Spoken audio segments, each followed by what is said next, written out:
ዜና ደቂሶ ባላለው እኔ ሐዋሳ ላይ ሁሉም ሰው ያውቀኛል።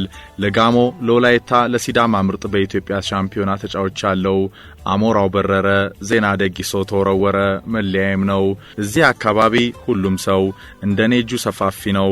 እኔ አሁንም ድረስ በእጄ ስፋትና በእግሬ ርዝመት መካከል ያለው ልዩነት ለራሴም ግራ ይገባኛል። እግሬም እጄም እኩል ይመሳሰልብኛል።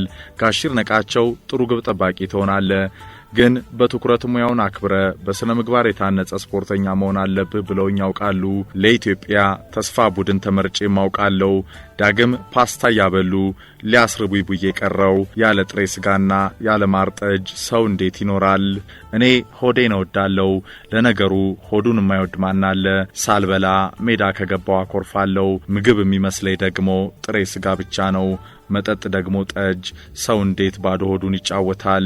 እዛ ቧራ እዛ ሰውነት ልጦ በሚያነሳ አባጣ ጎርባጣ ሜዳ ላይ ሰው እንዴት ሆዱ ካልጠገበ እንዴትስ የተነሳ ይፈርጣል? ሆዴ ከጠገበ አእምሮ ይነቃል። ጥሬ ስጋ ከበላው ኃይለኛ ሆናለሁ። የአንበሳነት ስሜት ይሰማኛል። ማንም አያሸንፈኝም።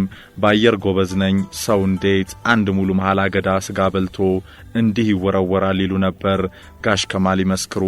ከጋሞ እስከ ወላይታ ከወላይታ እስከ ሲዳማ በሐዋሳ እርሻ የሚያውቁኝ ሁሉ ይናገሩ።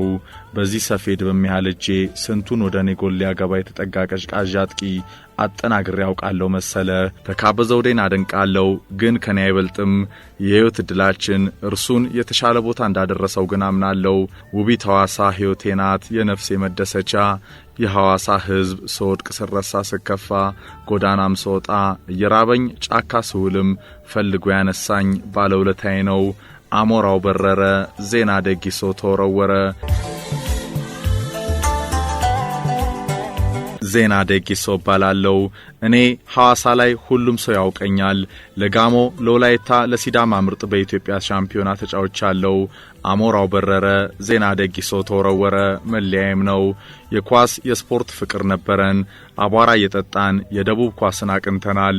እጅ ኳስና መረብ ኳስ ቅርጫ ኳስም ጎበዝ ነበርን። እዚህ አካባቢ ሁሉም ሰው እንደኔ እጁ ሰፋፊ ነው።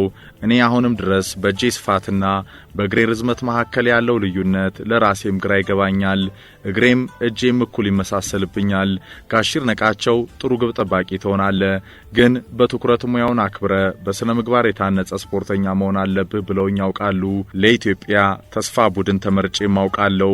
ዳግም ፓስታ ያበሉ ሊያስርቡይ ቡዬ ቀረው ያለ ጥሬ ስጋና ያለ ማር ጠጅ ሰው እንዴት ይኖራል? የተወለድኩት ጋሞ ነው፣ አርባ ምንጭ መነሻዬ። ጥሬ አሳ እየበላው የጎለበትኩ በአሳ ባድግም ጥሬ ስጋ ግን ነፍሴ ነው። ኳስ ስጀምር ተከላካይ ነበርኩ፣ ኋላ ላይ በረኛ ሆንኩ። በቃ ተከላካይ ሆኜ ሰውን ሁሉ እየጨረገርኩ ቀይና ቢጫ ሳበዛ ዜና አንተ ጣፈንታ ግብ ጠባቂነት ነው አሉኝ።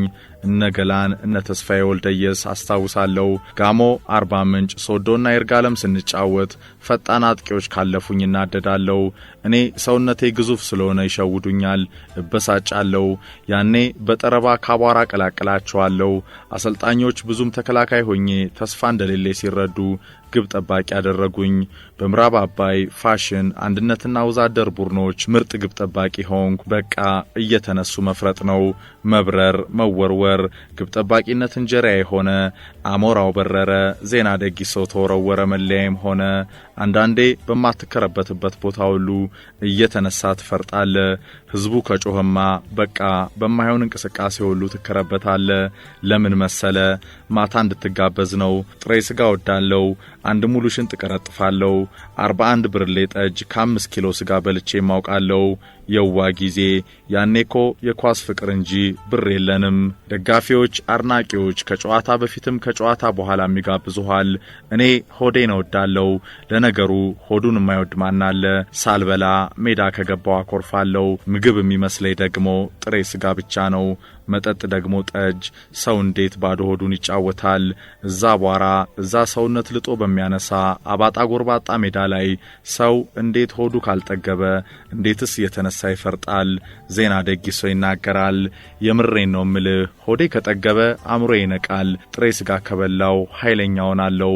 የአንበሳነት ስሜት ይሰማኛል። ማንም አያሸንፈኝም።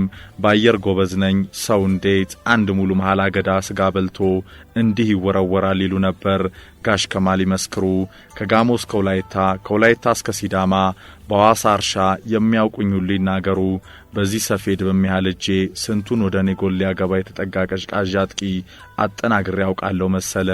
በአየር በመሬት ጎበዝ ነኝ፣ ብቻ ሆዴ ጥገብ። አንድ ጊዜ ሐዋሳ እርሻ ከደቡብ ዕዝ ጨዋታ ነበረው። የጦሩ ቡድን ኃይለኛ ነው። አይ ጊዜ ደም ነበር የምንሰጠው እኮ። ስልጠና አለ ግን ሳይንሳዊ አይደለም። በተፈጥሮ ሰውነታችን እንዳለት የጠነከረ ነው። ደቡብ ላይ ያኔ በእኛ ጊዜ ስፖርተኞች ጠጅ ነበር እንደ ጁስ የምንጠጣው። በማር በወተት ነው ያደግነው። የገበሬ ልጆች ነን። ለም ሀገር፣ ለም መሬት፣ ደግ ሕዝብ። ጠጅ በማር ነው የሚሰራው፣ ያውም በንጹህ ማር። በቃ ጁስ በለው። 5-6 ብርሌ ጠጥተን ነበር ወደ ሜዳ ምንገባው። ሞራል ይሰጠናል። ሕዝቡ ይጮሃል። የደጋፊ ፍቅር የተለየ ነው። በቃ መጋደል፣ መፋለም። እናም እርሻ ከደቡብ ዕዝ ወደ ሜዳ ገባን። ምን እንደሆንኩ አላውቅም። አንድ ኳስ ባለቀ ሰዓት በግሬ መሃል አልፋ ገባች። አበድኩ። በቃ ሌሊቱን ሙሉ ወደ 40 ብርሌ ጠጅ ስጠጣ አደርኩ። በሕይወቴ እኔ ግብ ጠባቂ ሁኜ በግሬ መሃል ጎል ገብቶብኝ አያውቅም። ሳለቅስ አደርኩ። የጦሩ ደጋፊዎች ዜና በሎጬ ሲሉ አበሸቁኝ። አልረሳውም። ዜና ደጊሶ ይቀጥላል። ለሲዳሞ ምርጥ ተመርጬ አዲስ አበባ መጣው። ለመጀመሪያ ጊዜ ነበር ጊዜው 60ዎቹ መጨረሻ። ጣይቶ ሆቴል አሳረፉን። ጋሽር ነቃቸው ስቴዲየም አገኙን። ሰውነታችንን ሲያዩ ተገረሙ። በማር በጠጅ በወተት በጥሬ ስጋ እንዳደግን ነገርናቸው። ስፖርተኛ በፍጹም ትልቅ ቦታ መድረስ ከፈለገ እንዲህ መብላት የለበትም አሉ። ማንም አልሰማቸውም። ከብሔራዊ ቡድን ያልተናነሰ አቅም ነበረን። የኢትዮጵያ ምርጥ ለመባል የሸዋ፣ የሲዳሞ፣ የወሎ፣ የወለጋ፣ የኤርትራ ክለቦች ጠንካሮች ነበሩ። እኛ ጋር በጊዜው ብልጠቱ የለንም።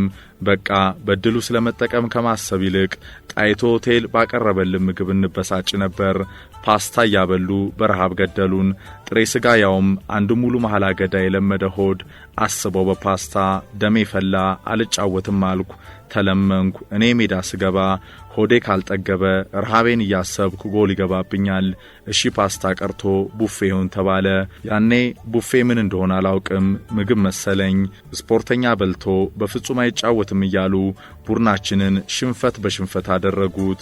እኔማ ተወኝ፣ አይደለም ልወረወር። መቼ ወደ ትውልድ ሀገሬ ተመልሼ ስጋ እንዴት እንደምበላ ነበር በጎሉ መሃል ቆሜ የማስበው። በቃ ከለመርነው ነገር አስወጥተው አፈዘዙን። ከጨዋታ በኋላ ቡፌ ብሉ ተባለ። እንደነገርኩ ቡፌ አላውቅም፣ ብቻ ከፓስታ ከዛ ጥላቢስ ምግብ ገላገሉ ብዬ ተጣጥበን ቡፌው ጋር ደረስን። ሳይ ጠረጴዛ ነው።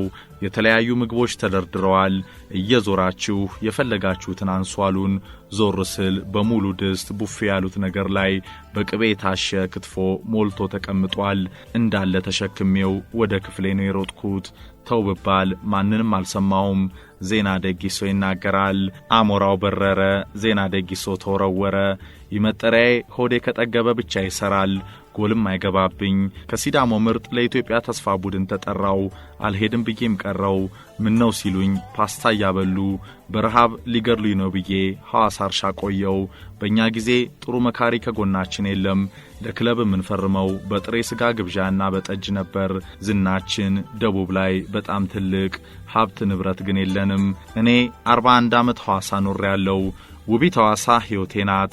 የተወለድኩበት ሀገር ጋሞ 4-5 ቀኑ መቆየት አልችልም። ሐዋሳ ግን ሁሉን ያየሁባት የነፍሴ መደሰቻ ናት። ሐይቋ ተፈጥሮዋ ይናፍቀኛል፣ እደሰትባታለሁ። የሐዋሳ ሕዝብ እኮ ዜና ደጊሶ ያ የድሮ ገናና ግብ ጠባቂ ሕይወት ከብዶት ጎዳና ሲወድቅ አንስቷ ኑሮኛል። ስራብ ስጠማ አስጠግቷ አብልቶኛል። ውለታዬን ለደቡብ እግር ኳስ የፈጸምኩትን አልዘነጋም። ፍቅርን ከልቡ ያኖረ ከየትም መጥቶ ተዋዶ ሰርቶ በልጽጎ መኖር የሚችልባት ከተማዬ ናት ሐዋሳ። እኔ እናቶ ደሳለኝን ማመስገን ፈልጋለሁ።